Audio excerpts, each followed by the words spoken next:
What's going on? We're going to be continuing on. We're going to be reading John chapter 2. John is one of the four Gospels: Matthew, Mark, Luke, and John. This is told from the perspective of John, presumed to be God's and Jesus' favorite disciple. This goes over his 3-year ministry, and this is his eyewitness first account. Chapter 2.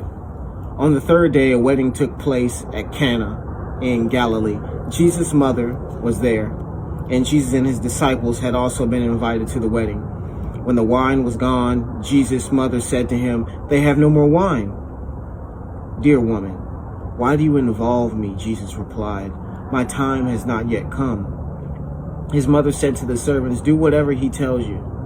Nearby stood 6 stone water jars, the kind used by the Jews for ceremonial washing, each holding from 20 to 30 gallons. Jesus said to the servants, "Fill the jars with water." Soon they filled them to the brim. Then he told them, "Now draw some out and take it to the master of the banquet." They did so, and the master of the banquet tasted the water that had been turned into wine. He did not realize where it had come from, though the servants who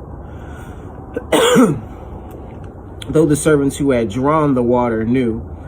Then he called the bridegroom aside and said, Everyone brings out the choice wine first, and then the cheaper wine after the guests have had too much to drink.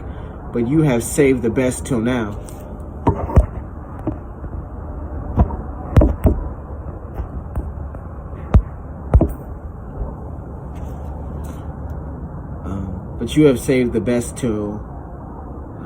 Till now.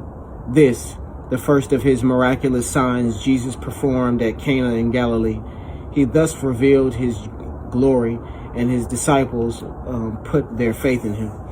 After this, he went down to Capernaum with his mother and brothers and his disciples. They stayed for a few days.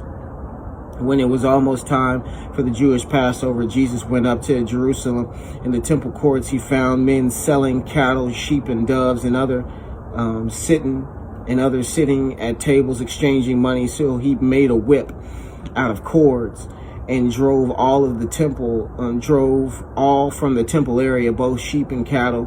He scattered the coins of the money changers and overturned their tables. To those who sold doves, he said, Get these out of here. How dare you turn my Father's house into a market?" His disciples remembered that it is written, "Zeal for your house will consume me." Then the Jews demanded of him, "What miraculous sign can you show us to prove that your authority to do all this?" Jesus answered them, "Destroy this temple and I will raise it up again in 3 days." The Jews replied, "It has taken 46 years to build this temple, and you are going to raise it up in 3 days?" But the temple he had spoken of was his body. After he was raised from the dead, his disciples recalled what he had said. Then they believed the scripture and the words that Jesus had spoken. Now, while he was in Jerusalem at Passover feast, many people saw the miraculous signs he was doing and believed in his name. But Jesus would not entrust himself to them, for he knew all men. He did not need man's testimony about man, for he knew what was in a man.